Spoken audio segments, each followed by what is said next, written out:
Welcome to SSI Meetup. Today we have with us Brenda Leong. She's a Senior Counsel and Director of Strategy with the Future of Privacy Forum. And she will be touching upon something very important, which is the crossover between identity and privacy and how we should be looking into these things and take into account privacy. And that's something very dear to our heart because self-sovereign identity is all about that.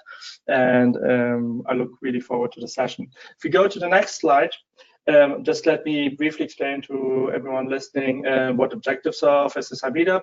First of all, we want to empower global SSI communities. This means that all the material that we're creating and sharing here with the Creative Commons by Share Alike license can be reused by anyone in the world to create their own local communities or do presentations about anything related to identity or SSI in the sense we're sharing it here. And the only thing you have to do is give credit to the person presenting the material, which today is Brenda, for the Future Privacy Forum and to SSI Meetup. And this is open to everyone, companies, people, or communities can participate. If you have any ideas about anyone who should be joining us, or if you want to join us yourself, please send me an email and we'll talk. And that's it for today. For any questions during the presentation, please jump in and write in your questions into the system, and I'll bring them up to Brenda. And Brenda, the floor is for you, and I look forward to your presentation. Thanks very much, Alex. I really appreciate the invite to speak with you all today, and definitely on a topic like this. So as you said, I am working with the Future Privacy Forum. We're located in Washington, D.C., and we are a nonprofit organization focused on public policy issues related to privacy and responsible data use for emerging technologies. So we're not lobbyists, but we work with policymakers, the FTC. We also work with other advocacy groups, and we are supported by 140 commercial companies and also a very large group of leading academics who work on privacy issues on everything from AI and robots to smart homes to connected cars. And you can see there on the slide our work stream. So this is a topic that's very close to my heart. I work personally, my portfolio includes artificial intelligence and biometrics issues. And I also try to stay a little bit smart on blockchain related topics and the ways that that's proposed to be used in various contexts and find that pretty interesting. So a forum like this really kind of checks all the boxes for me. And I hope and encourage you that if you have questions to please pipe up at any time. I'm happy to try to answer to the best of my ability if it's something that I know. So I'm going to start with a nice quote from a science fiction writer from the last century who was one of my favorites when I was growing up and had a famous quote or saying that when a place gets so crowded enough that it requires ID, social collapse is not far away. So I figure that'll get us started a little bit. But I think the point is it's helpful to take a big historical step back when we're talking about digital privacy and biometrics and blockchain and things like that, that as caught up as we are in this moment for the information revolution, the Internet of Things, smart homes, and all of that, that all of this tech is really just about the last 5 minutes of a conversation that's been going on literally thousands of years. And certainly in the last couple of hundred with a great deal of intensity regarding a more industrialized, automated society. And the nature of a relationship between an individual and her community or a citizen and his government has been a topic that has been fraught with tension for a long time. So Robert Heinlein, of course, was able to create a world where people could leave and go to space, and that made answering the challenge pretty easy. If you didn't like where you were, you just went somewhere else. We don't really have that option, so we're going to have to try to muddle through as best we can.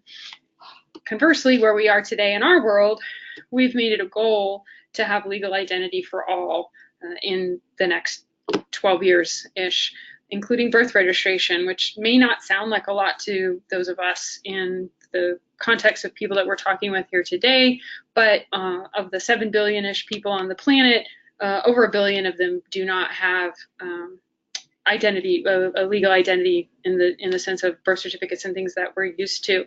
So this is still definitely an issue and still something that we are faced with today. So the problem is whether we believe that private citizens should be required to have government-issued documentation that verifies who they are in order to access goods and services, in order to seek employment, in order to travel, in order to obtain government benefits or commercial services. So that would have been a pretty controversial thing a long time ago, when births may or may not have been recorded in anything but a family Bible. That the idea that you sort of had to have this documented existence in order to sort of really be a participatory member of society is a fairly modern and recent notion in many ways. But now we have to have that. We have to have some kind of credentialing in order to verify, that is to say who we are, and have a third party agree that that's who we are for some transaction to occur, to get authorization, which means we're going to decide who gets to play in what contexts and has certain privileges in a particular encounter, which becomes pretty important in both financial services and social goods and all kinds of things like that. To say who can ride a motorcycle, drive a motorcycle around, you have to have a particular authorization even beyond a driver's license. So there was a pretty interesting article in the Atlas Obscura, which is a fun publication, a few years ago, that talked about the history of passports, and that they were in fact quite controversial when they first came out. Historically, people vouched for each other, or were known to each other in some sort of context, or just asserted that they were a certain person, and that was assumed to be true until it was proven false. And of course, that's not to say that that was a perfect state of things. People made judgments on people based on their clothes, their language, just in the same way that we still do today. But there was this concept that your self as a person was the starting point, and the state or the process or the airport, or wouldn't have been airports, but train stations or things like that, didn't really have the right to challenge that without some sort of reason to think that there was a problem. And so in the late 1800s, places like the French or the Belgian consulate would still issue passports to pretty much anyone who just showed up and said, I need, an authentication document in order to be able to travel, and they would issue that to them. And of course, historically, people would have, letters of patents to be able to verify that they were nobility or that they had a certain lineage in order to obtain certain benefits or privileges. So it wasn't really until about World War I timeframe that passports became required, and that countries started to be concerned about who was coming in and tracking the travel of people that they might be concerned about. And so they implemented passports, which at the very beginning didn't even require photos, but just include a sort of description about a person. There was a checkbox for your nose where it might say it was regular or Roman as the type of nose that you have. And so it was a little different than anything we have today, but people were still very upset and offended that they were being treated like criminals. And it was very unsettling to those who were accustomed to privilege, which was a lot of the travelers, of course, that it was an assumption that the government doesn't trust you, that your reputation is irrelevant, and that you have now, instead of being a person who acts and enjoys a certain level of autonomy within a world, it was sort of tipping the balance now to where the state controls the flow of travel, of your participation, and you become just a creature of the state, which many people found to be sort of a humiliating status. That context, that sort of background, is still very much underlying some of the concerns that come into the conversation today about a national identity system. And this, again, we're still not even talking about a digital system or a biometric yet. We're just talking about the concept of a national identity system, which gives a unique number or category or designation to each individual. There's a fundamental conflict between knowing all the facts about someone and giving them privacy, and every civilization has had different ways of deciding how to deal with this conflict.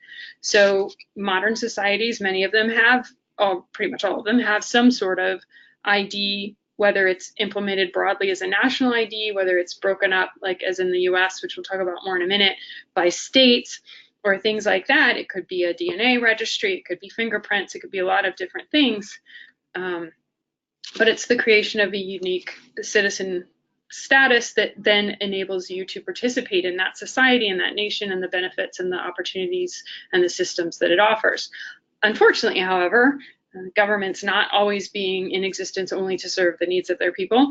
It also can create a tool for governments to suppress political dissidents, even if it's in a non-violent or less oppressive way. You're not actually throwing people in jail. It gives you the control and the power to understand where people are, who's coming to protests, and track the individuals that are engaged in these activities, whether you call them troublemakers or whether there's groups that you want to keep your eye on and things like that. And then, of course, at the other end of the spectrum is things like ethnic cleansing and all kinds of extreme violence against people who disagree with the people in power, whoever that might be. And this is not just happening at the broad national level, although that's where the conversation about identity in terms of a verification document or certification comes in, but this just reflects all the way down to city and small town, city versus small town mindset, where people sort of have this expectation in a small town of knowing each other, knowing a lot about each other's business, knowing who their customers are if they run a local business, knowing their neighbors. Whereas in a city, you probably have a different expectation of who's going to be aware of you and what your activities are, and who has the right to know that, for example.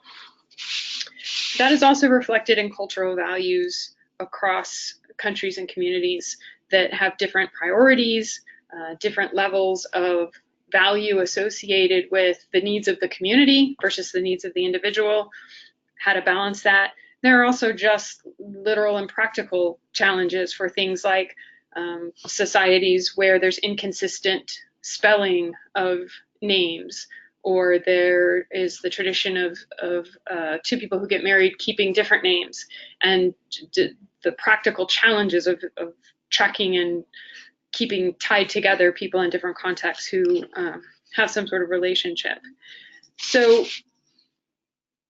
the difference that we see in a lot of studies right now as countries are really starting to grapple with the transition to a digital format for this, potentially using biometrics or things like that, is that there seems to be a little bit of a disconnect. And these are not absolute statements, and they're not completely true about any one particular country in any category, but that there's a little bit of a dichotomy between what are in some studies called high-income countries and low-income countries. So in the HICs, there's more of a focus on the national security uses, and whether it's terrorist threats or border security or things like that, particularly in the world we live in right now, post 9/11 in the US, with other terrorist incidents and bombings around the world.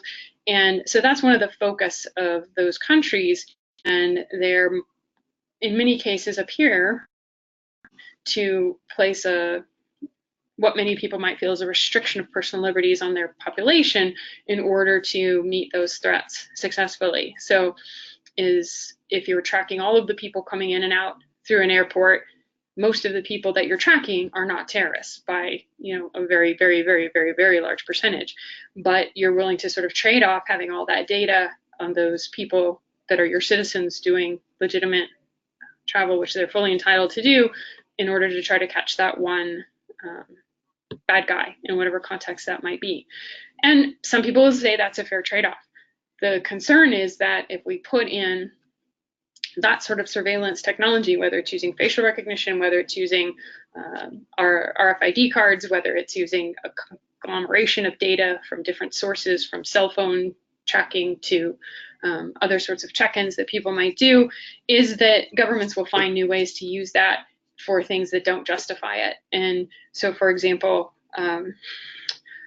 putting some kind of screening in public places like shopping malls or common city centers and things in order to identify people who have delinquent taxes that are owed, or fairly minor fines of some kind, even something like deadbeat dads list, people who have not fulfilled their court-ordered child support obligations, which I think we would all agree is a useful thing to try to enforce. But the question is, at what point is that trade-off worthwhile for the surveillance of the rest of the population in order to achieve it. For the business community, they have concerns about the impact on trade and travel, that you're imposing externalities onto the citizens and the consumers in that context, and that raises the prices and the cost of interaction for everybody, which penalizes certain groups within the population more than others without really necessarily a corresponding benefit. So that's the perspective in I would say in parts of the U.S. or a certain faction of the U.S. and probably in other HIC type countries as well. The converse is, in a country that has historically had a great deal of trouble delivering goods and services and efficiently serving their population in ways that they are trying to do and that the population is expecting them to do, whether that's building schools, building roads, providing medical services, putting voting stations in certain locations and deciding where that will be, building this bridge instead of digging that other structure, then they are more eager for the benefits of gained by a national ID system or a national way of tracking and understanding where their population is local or is centered and what their needs are. And so that's a little bit of a dichotomy that we can talk about more, but that is challenging. So to talk a little bit more about national ID specifically in the U.S., and I'm not just going to talk about the U.S. today, but I think it's worth focusing on a little bit here. We have a very long history of a very strong conversation, if you will, about a national ID, where we have a very strong contingent of the population that believes very deeply that there should not be a national ID for reasons to do with whether they associate it with our founding or with state autonomy versus a federal government and things like that. But it almost always comes down also to some idea of their individual autonomy and their ability to not have to be part of a national database of information. So we did pass the Real ID Act in the early 2000s. It has yet to have been fully enforced. There's been repeated extensions for the states, and basically what it does is requires the states to have their individual state ID, which is effectively the driver's license, to meet certain requirements, certain security, certain protections, and meet requirements. But to do that, they also are mandated to collect a certain amount of information. They have to show, the person to get one has to show a photo ID, documentation of their birth date, documentation of their legal status as a citizen or non, their social security number, and something that verifies their principal address. And all of those documents are digitally scanned and stored in each state's DMV, Department of Motor Vehicles database, which are then mandated to be connected to each other, not in the sense of stored together, but the information will be shared across them for any need. So if there's a crime committed or a probable cause of some kind where law enforcement federal officials are trying to track someone, states are required to share that information. So that effectively becomes a national ID. And that's why I think there have been so many delays and things in implementing it, is because there is still this very significant tension on how that's going to whether that should happen and how that's going to happen, or whether there are going to be any limits or controls on that. Of course, the current reality.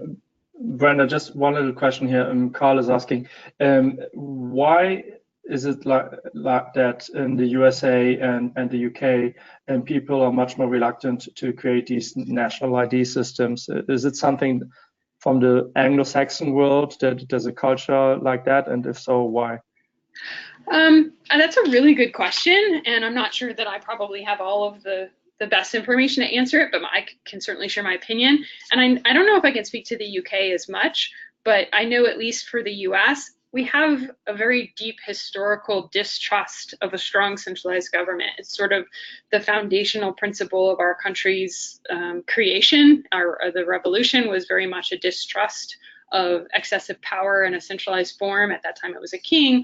But when we created our form of government, we really, really pushed back against the whole concept of too much power controlled in the federal level. And we very much saw it as a combination of independent states who were only coming together for these common things like defense and other things, but needed to be autonomous in other ways. And of course, that's, you know, very much changed in many, many ways since then. But there's this sort of thread of that idea that for many segments of the population is still very real, whether it's because of the general idea that they want a lot of this to be handled at the state level because that gives individuals more influence and control to vote for people and policies they like, or whether they just distrust the federal government generally for whatever ways. But it really comes down to that issue of trust and confidence in a federal system. And the U.S., at least, I think is not in a super confident place at that point right now. And it may be that is similar in some way to the UK. And I'm not, obviously I lived there for a few years, but don't have the experience of sort of ingrained understanding of that culture. Okay, great. So the reality today, as we know, is that we effectively do have IDs, whether with this sort of mishmash in the US or whatever it might be in other countries who don't have that same federated setup to deal with. But a lot of times you have to have two forms of ID of some kind, and we all tend to need a bunch of different IDs for a bunch of different uses.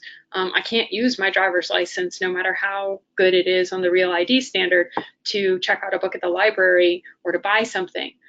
We are, again, starting to see that may sort of merge and transition as we have the digital world. So my smartphone I can buy something with, and there are states now where my driver's license can be digitized and be a legal document via my phone for many purposes. So it's still a separate document. It's a separate authentication from my bank and my credit card, but at least they're both co-located on my phone to use in different ways. So the challenge now, though, is, you know, are there ways to do this better, or is consolidating all of this in some way, does that put people more at risk?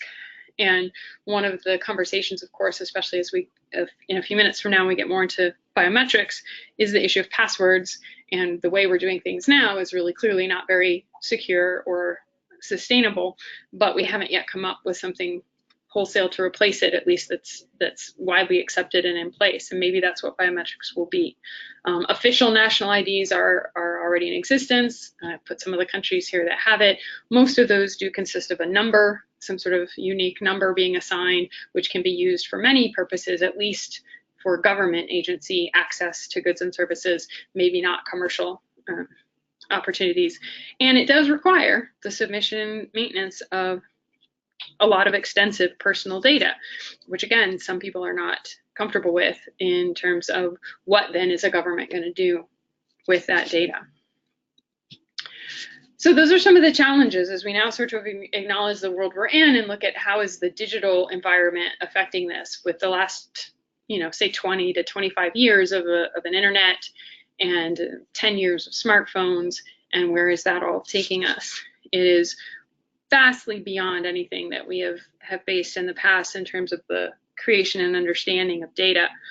Living in a small town and having your grocer know that you like this brand of this type of eggs over that, or this brand of butter over something else is one thing, but to now have that consolidated with every other level of activity that you might have put together and correlated into some sort of consumer profile that can predict where you might travel or what you might purchase or what you're going to read or what you're going to view on your movie account, things like that have never been a part of the conversation until very recently with the ability to collect data.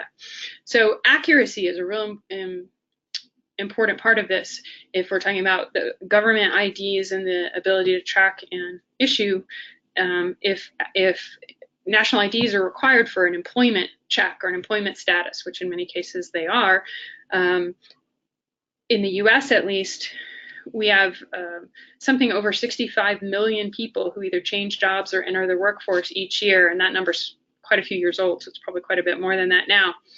1% of that, so that's saying we had a 99% accuracy rate, which is probably pretty rare in most government systems. That 1% is still 650,000 people impacted each year due to errors. and that imposes a cost on them, on employers, and on the government agency that has to try to correct that error. And that's pretty significant, especially to those 650,000 people, the vast majority of whom are, native citizens with no questionable record of any kind. There's just some sort of error in their ID process. There are the security costs of maintaining a digital system. There's identity theft. There are monetary harms that can be caused to people. There are the costs that companies assume in terms of maintaining these systems, issuing cards, whether it's a bank issuing credit cards or any other system that has its own tokens associated with it. Those costs are then passed on to the market, and the government also has the same sort of cost to manage its systems. And of course, the biggest concern is the abuse that can happen under a privacy concern. So since Edward Snowden's activities several years ago, by one study, almost 2/3 of the people in the world, it's not just the US, are worried about government monitoring their online activities, accessing private company databases, tracking protesters. Some of this is from studies in the US, worried about the rights that people have to protest, which can include things like very controversial activities like flag burning, or things that the government or somebody else is going to define as hate speech, and who gets to decide what is and what isn't in that category. This online tracking can impact, as I said, with employment issues. It could impact your job in other ways, fitness or insurance levels.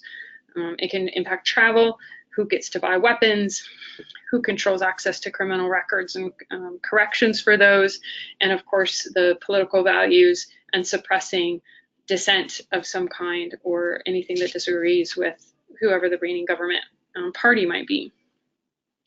So there's the question from some people in the digital online conversation today of whether some systems are simply too high risk to even implement, regardless of what their perceived benefits are. There are a couple of fairly respectable voices out in Twitter in the academic world right now who would like us to not engage in facial recognition technology at all in any context ever, commercial, government, whatever, until we figure out what the controls are going to be, what the correct procedure should be, policies and regulatory rules and technological protections. That's unlikely, I think, to gain sway, but it certainly is a voice pulling at that end of the spectrum and hopefully causing good, thoughtful conversation about how those systems should be used before they are put into place or as the policies are being directed. So what right to anonymity, obscurity in public, things that people tend to have taken for granted as a human in a community for most of history, that really may not exist as we have known it as we move into the future. And then there's just the practical considerations for when there's a breach and how to respond and how to protect people and companies and agencies who have to respond to that as well. On the other hand, the whole reason all of these digital platforms are developing and that we're doing all of these things is because there are so many opportunities offered by digital services. New channels for people to interact with each other, to interact with markets, to have opportunities for commercial growth, for social advancement, for protest, for the ability to find like-minded people and advance a cause.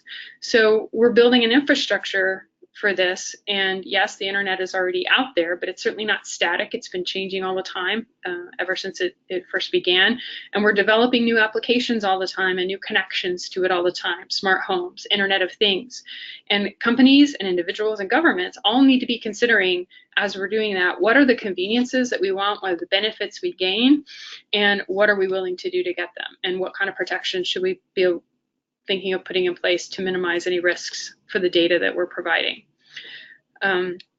One really, I think, interesting question is what is the role of, or what is the responsibilities of the companies who design these systems? So if you're going to have either large tech companies or commercial applications of say, facial recognition technology, or you're going to have government outsourcing of national ID programs in whatever form that might take, what are the company's responsibilities in engaging in that exchange? And we have seen already that companies are taking this seriously and having this thought relative to the values and ethics of their company as an entity, and they may refuse to operate in certain countries because of what they perceive as a repressive regime or lack of human rights or freedoms in that country. They may not want to participate in programs that develop weapons.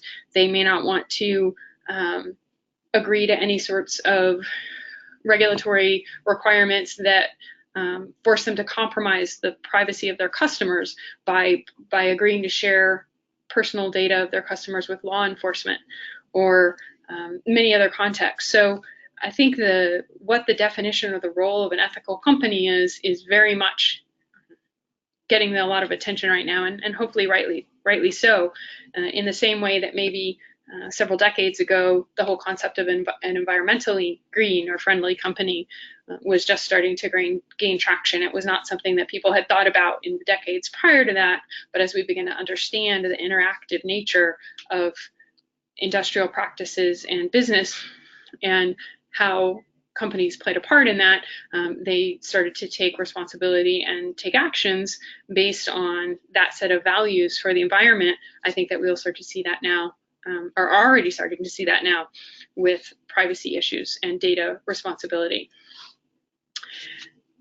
That's really important in the next step, which is as these systems are put into place in cooperation between the developers, designers, and engineers who are creating the system, the users who, whether it's a government or any other entity that's requesting the design of the system, and putting together protections in place that address the challenges of achieving the goal of national identification or individual identity in whatever way that turns out to be, or how they're going to face those challenges. So technology has to be part of that solution. I think I got a little bit ahead of myself here on one of the slides. Yes, okay. So the system itself has to address those challenges and meet the needs as the designers and the government or the customer creates them, but with the protections in place for the people that are going to be impacted. And that's one of the more important points that we try to keep focused on and help people focus on, is at the end of the day, when you're talking about identity, you're literally talking about people, individual, specific people with lives and jobs and families and goals and opportunities. And all of this needs to work for them at the end of the day. So one of the ways, obviously, that is currently being used and considered and expanding for those systems is biometrics. And when we look at that, we look at what is the type of biometric system that might be most appropriate. I only have fingerprint and facial listed here, not because those are the only ones, but because those tend to be, a couple of the more common ones used for solutions at scale in the way that we're talking about. But we also know that voice recognition or voice activated systems are becoming more and more a part of our environment and are likely therefore to spread into more contexts as well. And behavioral biometrics and all those kinds of things that are right now in the very early stages are very possibly going to be systems that will be useful in some way for these purposes as well. Fingerprinting and facial recognition offer a lot of security compared to most other systems. And I know that this is something that the companies who design those programs really try to focus on and bring to people's attention, is that too often I think they get compared to a perfect system, like it's not 100%, it made a mistake on these faces or those fingers, or these things didn't work. And that's certainly true, and those things all need to be addressed. But looking at the bigger picture and the numbers and the percentages, it's also really useful to consider that the way we're doing things now is also not really very reliable. Passwords, as we know, are not created very well. Most people, if they're left to their own devices, create really bad passwords and then can't remember them anyway. And when breached, they are very, very vulnerable to being used very quickly and in ways that put the individuals at risk. There are obviously the option of having tokens and other sorts of security devices, but that of course carries its own risk for losing them or having them break or be compromised or stolen. But it is also really important to remember in a biometric system that not only does the accuracy need to be really, really reliable, but that if you're talking about a whole population being managed in this way, the edge cases have to be very thoroughly considered. So people that don't have potentially whatever the biometric might be, if you're doing iris scannings, there are blind people who don't have an iris. If you're doing fingerprinting, there are people who, whether because of their profession or accident or other things in their lives, don't have usable fingerprints, maybe don't even have fingers. So all of that has to be considered and included so that you don't disadvantage certain people or certain groups in the population for those kinds of situations. And of course, security and cost and those kind of things have to be scalable, have to be manageable. But done well, I think, and some of the things that we're seeing, this offers at least the opportunity to have accessibility via a means that include a biometric that will be a lifetime security standard in a way that will be useful to people if it is done with alternatives and protections. I give full kudos to India for having taken on such a huge task to try to enroll their entire country, and that there are challenges and that there are concerns about whether that was done with all of the protections that it needed is of course a fair conversation, but it's giving us all kinds of real world lessons to be learned from that and questions to ask and things to manage. And the fact that there's now a Supreme Court ruling from India that says your personal physical privacy is a human right, is a fundamental right, is just an amazing thing to have happened and not something we would have ever thought needed to be said in the past. And now, because of the kind of technology that is available in the world that we're living in, that is being spelled out in the courts, which then pushes back onto the systems to make sure that they can account for appropriate protections, which leads us to Brenda, yes. Just one question here. Ify is asking, what do you mean by scalable here when you said it just in a moment? Cost and security are two things that vary sometimes based on scope and scale. So you can sometimes do something for a smaller group, a company, or a location or an organization that may or may not work really well when you try to apply it across an entire country or an entire population. When you can sort of self-select your group, if you only have to worry about a set of consumers who sort of self-select into your sphere, that sort of gives you a little bit more flexibility. So my point is just that from a national ID standard or from a government looking at this as a tool for these kinds of programs, they have to be looking at it in the sense of, is this something that can be managed at scale? So for security, for example, some systems might want to have, and this of course is where blockchain comes into play, some sort of distributed system or on-device verification to the extent possible, in order not to create central databases that can be corrupted or hacked or otherwise compromised. So I just think we're generally talking about having things, when you're talking about a government that has to do something to literally account for every member of its population, sometimes that puts a little bit different edge on having to include every possible alternative, which of course costs more, and security can be more challenging. Great. So that's a great question, or leads into the next point, I think, which is the government's obligation and responsibility is fair access to all, protection of people's personal data, legal, policy, and technical protections to prevent discrimination or abuse. And it's critical that these technologies are not used to unfairly or wrongly restrict personal freedom or target groups or target certain populations. So, there's always the example of the cards in Nazi Germany and the identification of different groups, and how that was a data collection and tracking in a very early context that certainly we don't want to ever see repeated. And so in the modern concept of digital identity, these protections are being approached in a lot of different ways. So there's, the companies and the technologists themselves who have a lot of protocols or standardization, interoperability that they're seeking. FIDO, which is the Fast ID Online group, are always trying to advance these issues of technical safeguards and what those might be. And I think I mentioned these a minute ago, but these are just a couple of ideas.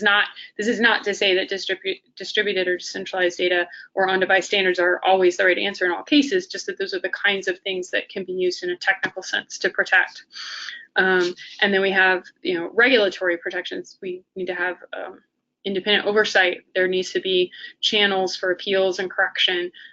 There needs to be fair and open transparency of what the systems are, and the right to access data that the government might hold on you, and to challenge it and to correct it if you need to. And there are marketplace protections that can be there as well, where you have competitive forces that might improve standards, improve security, improve the systems themselves.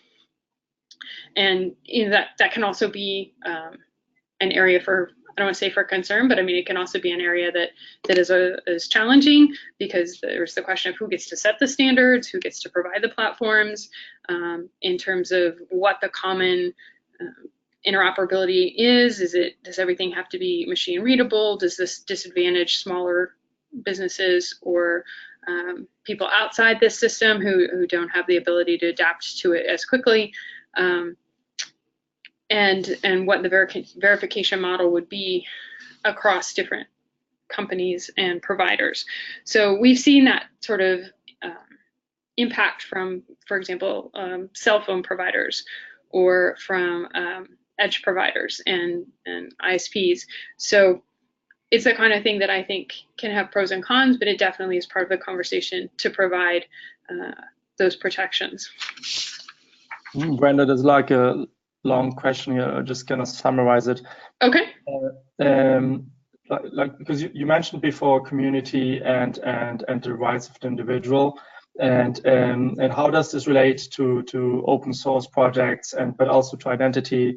And if we take examples like Cody Wilson, when he created this open model for printing weapons, that's kind of a personal right too, and in the same way that criminals might use the financial system or identities, and governments claim they need to control everyone, the same can be applied to that. I mean, how do you see that as being bridged, or are these things related, or are they not related at all? Wow, there is a lot in that question.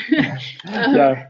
Packed in there. Let me see if I can pull out at least a couple of thoughts there. So absolutely, identity theft or other security breaches that give people with nefarious purposes access to individual data, and to cause financial harm or other kinds of harm to those people is, I think, probably the central concern. If you could just put everything in a database and it only works the way it was supposed to for the people it was supposed to, and nobody ever, had bad intentions toward it, all of our lives would be a lot easier.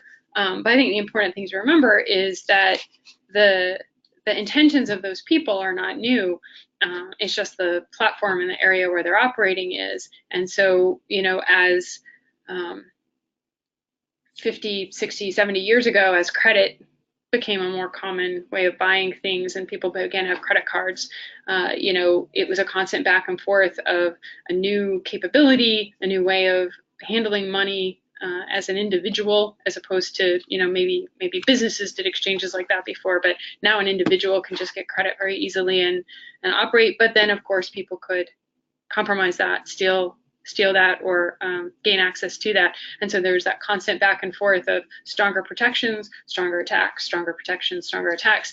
And that's just been the case ever since. So, for example, now we're seeing artificial intelligence and machine learning programs being put in place as part of the security system to guard against hacking, to detect certain kinds of attacks on the computer system, on the servers, on the databases, and identify which ones are real, which ones are significant, and combat those. And then, of course, the hackers get more sophisticated and start using AI and machine learning devices.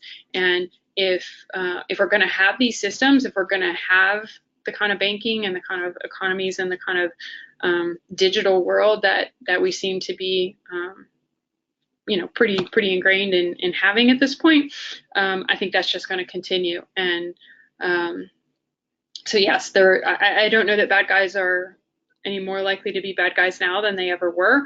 Obviously, they can do a lot more harm at a lot bigger scale if they can compromise it.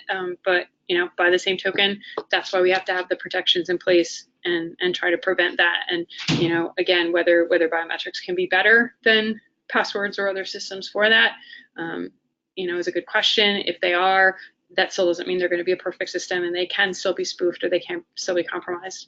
The thing about the weapon, I'm not entirely sure I understand in the context of this conversation, but I do think it makes a great example of how unintended consequences or unintended scenarios can occur when people start to trade absolutes too much. That in the U.S. at least, this overarching defense of people being able to have weapons and shouldn't have to register them and all of that, but then a context like this comes along where now people can literally just create their own, and it can be plastic and it gets through airport security, and all of a sudden some of the same people who were in the sense of the personal freedom to carry weapons are now more concerned in a different way, and that forces the conversation down a different path. So I think again, people are going to find ways to do things that those things haven't been done before. Some of them will be good, some of them will be a little frightening, and we're going to have to continue to have these conversations about both policy and controls and ways to manage that. And I certainly don't pretend to have all those answers. I will say, if that's enough for some of the specifics of that, I think this next slide might give sort of a little bit of a case study. Sorry, go ahead. Yeah, just one more question that came Sure. up, Ivy. Do you think legal protection is a real challenge for privacy protection, since technology always evolves or improves? I'm sorry, what was the first part? Do I think what protection? Do you think legal protection is a real challenge for privacy protection? Yeah, I do. I think it is a real challenge. I'm a lawyer, so I think that it is, because technology moves so fast and legal frameworks don't. And that's one of the things that we do specifically here at FPF, is try to work with groups and organizations and companies to create standards and expectations in advance of regulatory action. We literally just this morning or earlier today released a set of privacy principles for facial recognition technology in consumer applications and commercial applications. So it doesn't have anything to do with law enforcement or national security, but as commercial companies are starting to use facial recognition systems in more and more ways, other than just security, other than just physical security of or anti-fraud. We're talking about wanting to track people for advertising purposes and for profiling and things like that. There are no rules for that. There are no laws. And so we worked together with a lot of companies and advocates and other people to try to put together a set of standards and say, here, this is what companies can look to or should look to. And we've done that in other cases as well. But I do think, obviously I believe that that's important. I'm here doing it. But I do think also that in the long run, there have to be actual legislative protections. And sometimes that can be done in a more flexible way, where the language can be broad enough to allow for technological innovation to develop and still be managed under the existing laws. Other times, the law is going to have to literally be rewritten and updated at some point. So, in the US at least, the Federal Trade Commission has their Section 5 authority to monitor and penalize unfair and misleading trade practices. So they've been able for a long time to use that verbiage, unfair and misleading, to apply to a lot of different contexts, and managed to include a lot of digital practices, security practices, privacy practices in that. But at some point, and there's a lot of conversation about this in the U.S. regulatory world, it would be really probably very nice if they had actual authority to directly deal with consumer privacy issues in the digital context more directly. There's the difference in the way the U.S. and Europe right now handle privacy, where in Europe they have it as a very foundational part of their rights, and everything else is built on top of that. So any law is going to be interpreted through the lens of, you start with the right to privacy. In the US, we have it much more sectorally. We have particular privacy protections applied to financial services or to education data or to health data, but we don't have a broad expectation of consumer privacy as a fundamental right in the same way that Europe does. And so we've been able to manage that through other privacy concepts in our law and through other legal protections, but there is a lot of conversation that the US needs a general privacy law as well. And I think that's some of what we're going to see moving forward, not just in the US, but in other countries as well, and many of whom have one, but many do not. Yeah, I was just asking one more question. It's like, what are examples of unfair digital practices?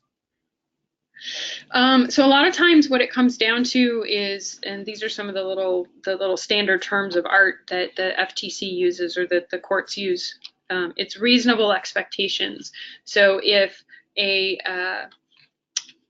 consumer signs up for a email account through a company, whoever that might be, and there are many, a free email account, a personal email account, they have the expectation that the company is going to know when they send emails and when they receive them, and have a lot of data about their online activity and things like that.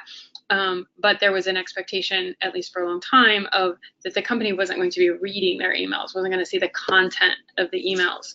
And so there were rulings along the way by the FTC as to whether companies could in fact read the contents of the email and use it for anything, for advertising, for profiling, for whatever it might be. Some of those things have changed. In some ways, it's been good for the FTC to have very vague language, because expectations change, and what a reasonable expectation was in 2005 was clearly very, very different than what a reasonable expectation was in 2015, because consumers changed a lot in those 10 years. They became more aware of the fact that when they use a browser, the browser history is something that's recorded and people have access to, companies have access to. As we started to use social media, as Facebook became a public thing as opposed to just for college students, and more people signed up for it as Twitter came into existence. And I'm not, maligning or saying anything about any one of those, just to say that those didn't exist. And so what people's expectations are is constantly changing, but what a company can do with that information, sell it, profile, restrict access, give unfair pricing, exchange it with other companies for whatever purposes, or even just use it for research if it's not been agreed to by the people whose data it is, that unless it can be aggregated or de-identified in some way, to say that all of that data can be turned into research on people by the company or by another third party. Those are all things that the FTC has addressed in different contexts. Also security, like of credit card information and reasonable expectations of security of your data. But to focus here more on the privacy side, those are some of the things. Are there any other questions that you've got on that? That's it right now. Okay, thanks, and thank you. I think those are great questions.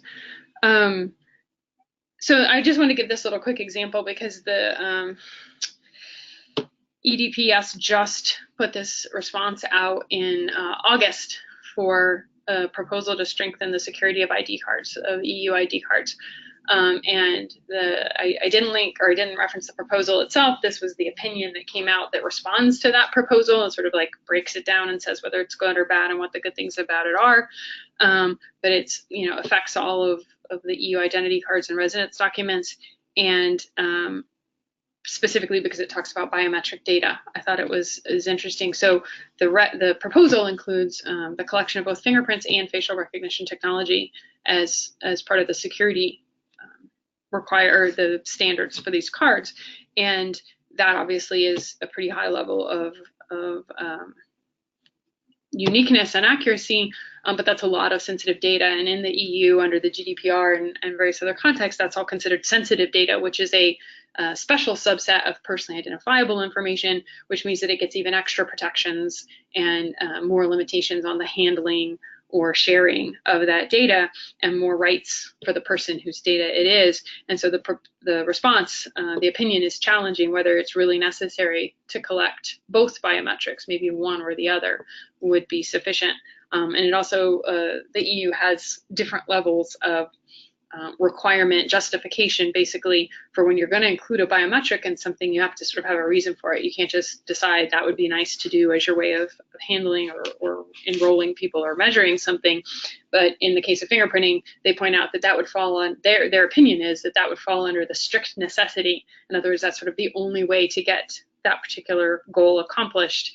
And the opinion itself questions whether that is in fact true, at least especially as regards to including two biometrics, that maybe that would not pass the strict necessity requirement.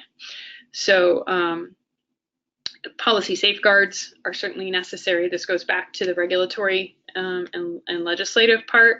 I know that there are a lot of people who get very concerned, and as I mentioned earlier, there's some people who think there's just some technology we just shouldn't do because it's so dangerous, and who kind of think that legal and regulatory controls are, sort of just the paper that they're written on. And certainly the people who want to violate those and can technologically violate them may still do so, but they certainly do have a very strong role. I think that maybe there are people who would like to see greater enforcement, but are waiting to see perhaps how the GDPR plays out. We have a new Privacy Act in California that has some similar types of controls and restrictive language on companies and what they can do with data, not unlike the GDPR. And so I think that there's a lot of expectation that as we start to see these very high level, very broad, wide-ranging privacy laws put into place, and now we need to start seeing how they're going to be applied and enforced and maintained, and that those are in fact going to be very significant safeguards for individual data and personal data, even if it is still being collected. So general privacy principles require that you only collect what you need, that you don't keep things any longer than you need it to provide the service that you have to provide. You want to do things with the very leading edge, best type of technology. One of the concerns about these ID cards was that part of the recommendation was to keep the image on the card, which makes the verification faster, but is a really bad practice under a biometric standard, that if you're going to keep the template, you only should keep the template not together with the image, because that makes any breach of it much more vulnerable if the image is collected at the same time. So, and then finally, that consideration be given to vulnerable members of the population. So whether that's children, the elderly, the disabled, marginalized groups of any kind in the population need to be considered and protected in that same process. So we can't run away and go to space yet, at least. So I'd like to just wrap it up by saying these are some of the things that we think, and hopefully this summarizes what I've been saying throughout, is that these are things that we do need to be thinking about and talking about and discussing, and whether it's the companies that are designing them or the large organizations or governments who are going to be implementing them, whether it's the individuals who are going to be impacted by them, or the legal systems that are going to have to manage them. All of those need to understand what is happening, be engaged, make sure that we do have a diversity of inputs, both globally and within communities, about what the right way implement some of these are, and it doesn't always have to be the same way everywhere, because there are different groups who want, or different communities or different types of environments that want things at different levels, and that's okay to, within a framework, that's okay as well. And then fundamentally that all of that is driven by our focus on human rights. As I mentioned earlier, that we keep our focus on the fact that these are people who have the right to live their lives with some level of security and predictability in this very fast-paced and changing digital world. So one of the things that we fall back on and talk about is privacy by design for the way to do that. That's the privacy focus, but of course there's security and all of the other aspects of these systems that I've mentioned throughout the program as well. So that is what I have to offer on the concepts of privacy relative to identity. Very much enjoy being engaged in this space on the digital challenges, and I'm a huge gadget person and love the opportunities that technology provides us, but I like to stay very engaged and hopefully be part of some of the forces that are making sure that we are doing these things reasonably and rationally without undue harm to ourselves and each other as we progress. So thank you very much, and that is all I have. Yeah, I have two more questions here. One is saying, do you know the difference between Real ID from California and Aadhaar card in India? So Real ID is actually a national law, not a California law. It's a U.S. law, and it just has to do with the standards that a state has to apply to a driver's license. Like, it has to have a hologram on it, and it has to have had certain data provided in order to be issued, and I think it has to have a biometric on it. I'm not exactly sure of the specific requirements, but it's for the card itself. And Aadhaar, as I understand it, is a national database of fingerprint enrollment of pretty much every citizen, and I assume that there's a minimum age, whether it's the legal age of adulthood or what that might be, of enrollment in that in order to access government programs.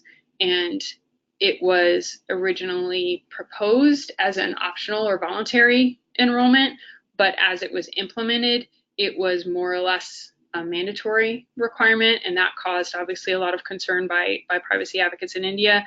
And so it was challenged on a number of different grounds.